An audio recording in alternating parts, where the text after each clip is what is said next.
হরে কৃষ্ণ। আজ বিশ্বভানুপুরে প্রতি ঘরে ঘরে জয় রাধে শ্রী রাধে বলছে। আজ বিশ্বভানু রাজা কন্যার চাঁদ বদন দর্শন করে বড় মহা খুশি হয়েছে। খুশি হয়ে কি করলেন? হ্যাঁ, দেখছি মধ্যদিন গত রবি দেখিয়া বালিকা ছবি। ও বাবা, রাধার আগে জন্ম হয়েছে কখন? তো ভাদ্র কৃষ্ণ অষ্টমী তিথি বিশাখা নক্ষত্র পতি হেনকালে জন্মিল রাধা। হরে কৃষ্ণ। মধ্যদিন গত রবি দেখিয়া বালিকা ছবি রাজা দান দেয় ব্রাহ্মণ সকলে। রাধে রাধে। কি অপূর্ব কন্যা গো। হ্যাঁ, বিশ্বভানু রাজা ব্রাহ্মণগণকে সকলকে অতি কুতূহলে আনন্দে উৎসাহিত হয়ে সকলকে দান ধারণ করছে। আর কি করছে? লক্ষ লক্ষ ধেনু বৎস সুন্দর করে অলঙ্কার করছে। হরে কৃষ্ণ। লক্ষ লক্ষ ধেনু বৎস সুসজ্জিত করিয়া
সকলের অবস্থা তো আর এক নয়, তাই না? মধুময় বৃন্দাবনে কেউ একটু বেশি ধনী, কেউ একটু কম ধনী, কেউ দরিদ্র, কেউ কামার, কিন্তু বাবা সকলের মনে আনন্দ। মহারাজার কন্যা হয়েছে, বিশ্বভানু রাজার কন্যা হয়েছে। এতদিন তিনি নিঃসন্তান ছিলেন। আজ যখন রাধারা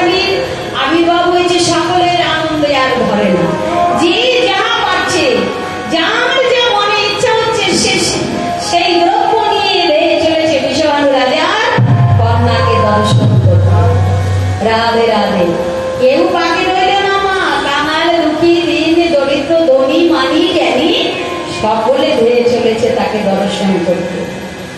সকলে দর্শন করছে, ও বাবা যে যাচ্ছে সে আর ফিরে আসতে পারছে না।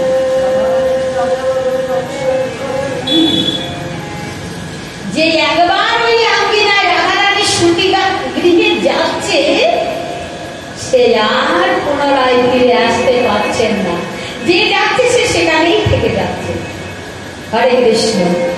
কেউ যদি একবার রাধারানীর স্ত্রী চরণে পৌঁছাতে পারে বাবা, তার এই মায়ার সংসারে আর ফিরে আসতে ইচ্ছা করে গো? কারোরই ইচ্ছা করে না, তাই না? কিন্তু আমরা তো সেই চরণ প্রান্তে পৌঁছাতে পারবো এমন ভাগ্য করে আসিনি গো।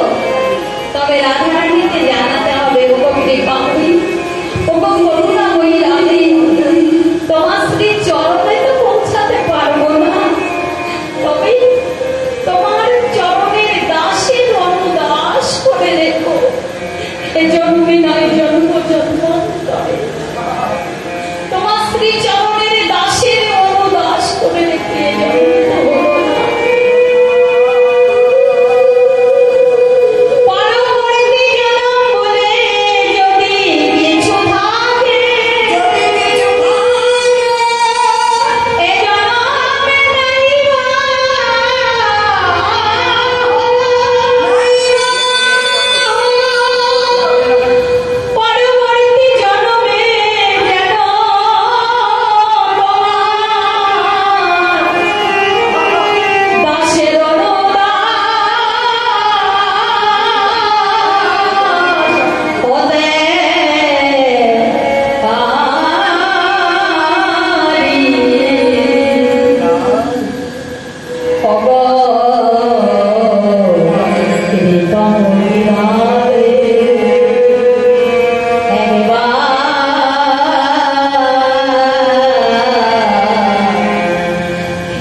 রাধারানীর চরণে জানাতে হয় বাবা, যদি তার কৃপা হয়, যদি কিছুটা এগিয়ে থাকতে পারি, পরবর্তী জন্মে কৃষ্ণ ভজনের জন্ম আমাদের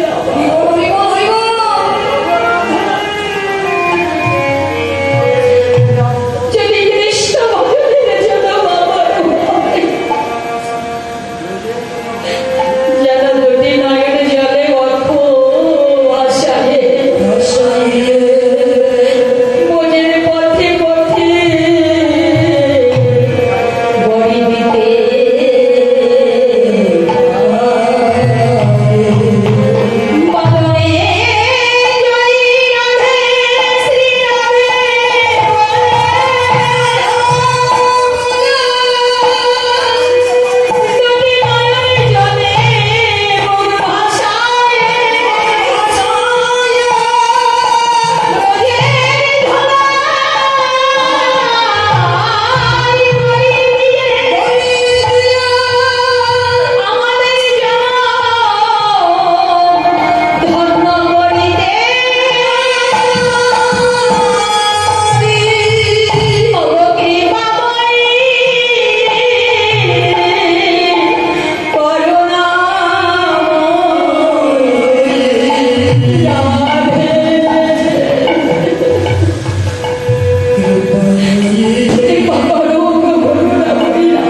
বিশ্বভানু